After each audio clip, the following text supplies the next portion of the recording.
আমার ভিডিও দেখে অনেকে মনে করেন আমি শুধু সারাদিন ঘুরেই বেড়াই, কিন্তু না ভাই, একদিন ঘুরি আর সেই ভিডিওগুলো নিয়ে 10-15 দিন চালাই।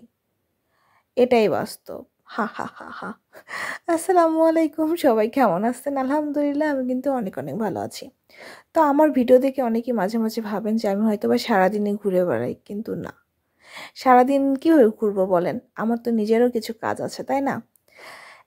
একদিনে অনেক অনেক ভিডিও করে রাখি, যে ভিডিওগুলো আমি 1 সপ্তাহ ধরে দেই, 2 সপ্তাহ ধরে দেই, পারলে 1 মাস ধরে দেই।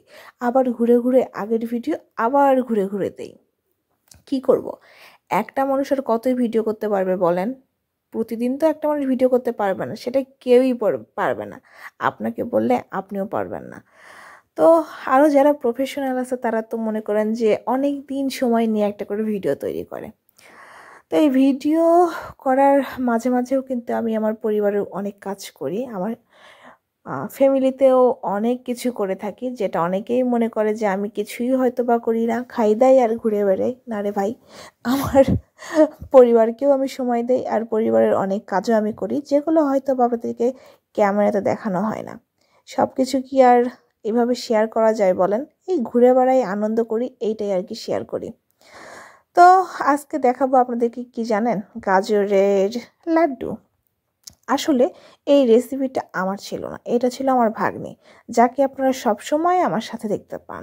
তো তার মাঝে মাঝে মাথার মধ্যে কাজ করে, এটা করবে সেটা করবে। অনেক সময় সেটা একদম পারফেক্ট হয়, পারফেক্ট বেশিরভাগ সময়ই হয়। আবার কোনো সময় দেখবেন যে একদম কী করে ফেলছে ও নিজেও জানে না। আর যখনই পারবে না তখনই সে চিল্লানো শুরু করবে, আমাকে ডাকা শুরু করবে। তো এখন তার কাজ হচ্ছে সে গাজরের লাড্ডু করবে। আমার থেকে বলেছে, তুমি আমাকে এতগুলো গাজর দাও। তাকে আমি গাজর দিলাম।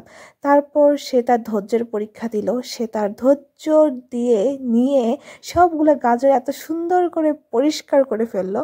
তো পরিষ্কার করার পরে সবচেয়ে কষ্টের কাজ কি জানেন? এই যে এরকম ঝুড়ি ঝুড়ি করা।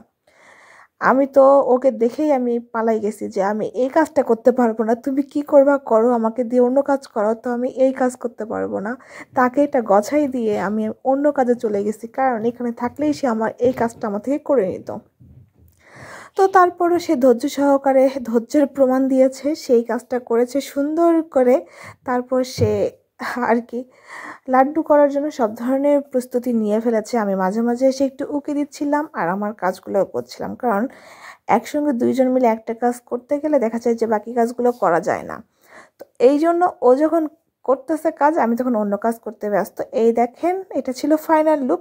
এরপরে আমরা আসলে লাড্ডুর মতন করেছিলাম, যেটার ভিডিও করা হয়নি। তো আজকে ভিডিও এই পর্যন্ত। আল্লাহ হাফেজ।